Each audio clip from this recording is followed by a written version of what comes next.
সংশোধিত ওয়াকফ আইন নিয়ে সোমবার সুপ্রিম কোর্টে শুনানি থাকলেও সেই শুনানি শুনলেন না সুপ্রিম কোর্টের প্রধান বিচারপতি সঞ্জীব খান্না মহাশয়। মামলাটি পাঠানো হয়েছে শীর্ষ আদালতের পরবর্তী প্রধান বিচারপতির কাছে। এই মামলার পরবর্তী শুনানি হবে চলতি মাসের 15ই মে। এদিনের শুনানির প্রথমেই প্রধান বিচারপতি বলেন, দুটি বিষয়ে বলার আছে। কোনো রায় বা অন্তর্বর্তী নির্দেশ স্থগিত রাখতে চায় না। মামলাটি সঠিক দিনেই শোনা উচিত, তবে মামলাটি আমার হাতে থাকবে না।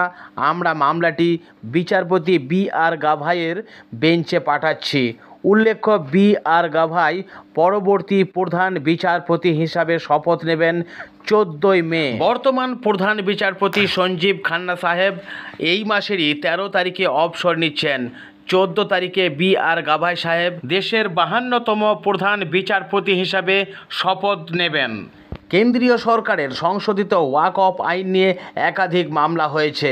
পশ্চিমবঙ্গ থেকে তৃণমূলের সাংসদ মহুয়া মিত্র, বিধায়ক নওশাদ সিদ্দিকী, হুমায়ুন কবির সহ রাজনৈতিক দল মিমের সাংসদ আসাউদ্দিন ওয়াইসি সহ একাধিক ব্যক্তি, রাজনৈতিক সংগঠন, সামাজিক সংগঠন মামলা দায়ের করেছে অল ইন্ডিয়া মুসলিম পার্সোনাল ল বোর্ডও। গত মাসের 17 এপ্রিল এই মামলার শুনানিতে সুপ্রিম কোর্টকে কেন্দ্রের সলিসিটর জেনারেল তুষার মেহতা আশ্বাস দেন, এই আইন নিয়ে হলফনামা দেওয়ার জন্য 7 দিন সময় দেওয়া হোক। এর আগে সুপ্রিম কোর্ট শুনানিতে বলেছিল যে এই মামলা চলাকালীন এই সময়ের মধ্যে কেন্দ্রীয় ওয়াকফ কাউন্সিল বা রাজ্য ওয়াকফ বোর্ডে কোনো নিয়োগ করা হবে না। রাজ্য বা কেন্দ্রীয় সরকার কোনো নিয়োগ করে থাকলে তা বাতিল করা হবে।